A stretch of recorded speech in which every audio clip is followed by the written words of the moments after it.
दोस्तों, जल्द ही air pollution का मौसम फिर आने वाला है और पोल्यूशन से हैवी इकोनॉमिक लॉस का सॉल्यूशन शॉर्टकट से नहीं होगा। इसके लिए सभी स्टेट गवर्नमेंट और सेंट्रल गवर्नमेंट को मिलकर परमानेंट सॉल्यूशन ढूंढना होगा। चलिए जानते हैं दोस्तों विस्तार से इसके बारे में। नमस्कार दोस्तों, मैं हूं ओंकार और स्वागत है आप सभी का फैक्ट फाइंडर में। दोस्तों, दैनिक भास्कर के ओपिनियन में छपे लेख में समिका रवि प्रधानमंत्री की इकोनॉमिक एडवाइजरी काउंसिल की पूर्व सदस्य लिखती हैं कि प्रदूषण पर रिसर्च तो लॉन्ग टाइम से हो रहे हैं, लेकिन इसके कई पहलू अब भी नज़रअंदाज हो रहे हैं। अब जल्द वही मौसम आ रहा है जिसमें प्रदूषण और पराली का जलना फिर चर्चा में आ जाएगा और कई राज्य इसके नियंत्रण के त्वरित कदम उठाने लगेंगे। हमने हाल में ही सभी भारतीय राज्यों का एक अध्ययन किया है। लैंसेट में प्रकाशित पेपर में प्रदूषण के अर्थव्यवस्था और जीवन व स्वास्थ्य पर असर को समझने की कोशिश की गई है। इसमें अध्ययन किया गया है कि हर राज्य में प्रदूषण के कारण कितनी जानें जा रही हैं और जीडीपी को कितना नुकसान हो रहा है। इसे प्रति व्यक्ति के आधार पर मापा गया है। जब तक ये नहीं समझा जाएगा कि प्रदूषण कितना नुकसान पहुंचा रहा है, नीति निर्माण में इसे प्राथमिकता नहीं मिलेगी। हर साल डेंगू की तरह प्रदूषण प्रभावित करता है, लेकिन इस पर लंबी अवधि के लिए जो काम करने की ज़रूरत है वह नहीं हो पा रहा है। राज्य अपने अपने स्तर पर थोड़े बहुत कदम उठाते हैं जो पर्याप्त नहीं हैं।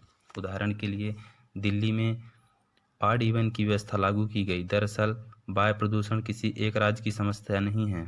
खास तौर पर पंजाब से लेकर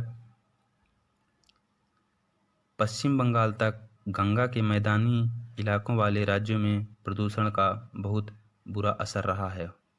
देश में 2019 में करीब 17.8% मौतें वायु प्रदूषण के कारण हुई, यानी 16.7 लाख मौतें। इसमें ज़्यादातर मौतें एम्बिएंट पार्टिकुलेट मैटर प्रदूषण से हुई। भारत में 1990 से 2019 के बीच प्रदूषण 115.3% बढ़ा है। वहीं प्रदूषण से जीडीपी को हो रहे नुकसान की बात करना भी जरूरी है। देश में 2019 में वायु प्रदूषण के कारण 36.8 बिलियन डॉलर का आर्थिक नुकसान हुआ। यह जीडीपी का 1.36% है। प्रदूषण से हुए आर्थिक नुकसान के मामले में दिल्ली सबसे आगे है। यहाँ प्रति व्यक्ति $26 यानी कि करीब 4500 रुपये का नुकसान हुआ। इसके बाद हरियाणा, जहाँ प्रति व्यक्ति आर्थिक नुकसान $53.8 यानी कि करीब 3900 रुपये हुआ। देश में वायु प्रदूषण से हर व्यक्ति को $26.5 यानी कि करीब 1900 रुपये का नुकसान हुआ। प्रदूषण का सामना करने की जिम्मेदारी दोस्तों सिर्फ एक मंत्रालय पर नहीं छोड़ी जा सकती। यह सिर्फ कृषि मंत्रालय या पर्यावरण या स्वास्थ्य मंत्रालय की समस्या नहीं हो सकती। यह सभी राज्यों और सभी मंत्रालयों की समस्या है। उदाहरण के लिए किसान अलग अलग कारणों से पराली जलाते हैं। इसका नुकसान आर्थिक के साथ सामाजिक स्तर पर भी होता है।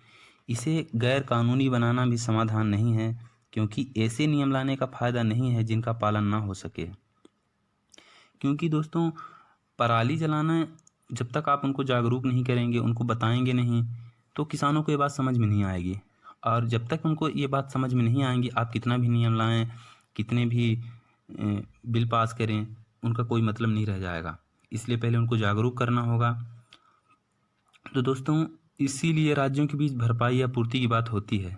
यानी एक राज्य को लाभ हो रहा है और दूसरे राज्य को प्रदूषण के कारण नुकसान, तो इसकी भरपाई होनी चाहिए। जैसे राज्यों के बीच पानी साझा होता है। जब एक राज्य बांध बनाता है तो दूसरे राज्य को परेशानी होने पर दोनों राज्यों के बीच बातचीत होती है, वैसे ही इस मांग से प्रदूषण के मामले में होना चाहिए। इसके लिए जीएसडीटी काउंसिल की तर्ज पर एक काउंसिल बनानी चाहिए जो एक समझौता करे कि इस नुकसान का उचित हर्जाना कीमत क्या है। चूँकि वास्तविक कीमत नहीं पता, इसीलिए जिसको पराली जलानी होती है वह जला देता है। इसी कीमत तो जनता को चुकानी पड़ती है। इसको रोकने के लिए तकनीकें आई हैं, लेकिन वे इतनी महंगी हैं कि हर किसान इन्हें अफोर्ड नहीं कर सकता। पर इनसे समस्या पूरी तरह नहीं सुलझेगी। समस्या के लिए हर साल शॉर्टकट नहीं चलेगा, बल्कि लंबी अवधि के लिए समाधान सोचने होंगे। इस तरह की आग के धुएं से हृदय संबंधी रोग बढ़ जाते हैं। आग वाले इलाकों के पास रहने वाले लोग ज़्यादा प्रभावित होते हैं। अगर लगता है कि पंजाब में आग से नुकसान दिल्ली में ही होता है तो ऐसा नहीं है। प्रदूषण से सबसे ज़्यादा नुकसान आसपास रहने वालों को होता है। पराली जलाने की यह समस्या सिर्फ पंजाब उत्तर प्रदेश तक सीमित नहीं है, बल्कि गंगा के मैदानी इलाकों के सभी राज्यों में फैल रही है। इसका समाधान खोजना भी एक इमरजेंसी हो गया है। दोस्तों, नेशन का एक जिम्मेदार सिटीजन होने के नाते हमें भी इसके बारे में सोचना चाहिए और इसके समाधान में सरकार के द्वारा उठाए गए कदम से कदम मिलाकर चलना चाहिए। यही हमारा फ़र्ज़ है। आशा करता हूँ आप लोगों को काफ़ी कुछ जानने को मिला होगा एयर पोल्यूशन के बारे में। नमस्कार दोस्तों, मिलते हैं अगले वीडियो में।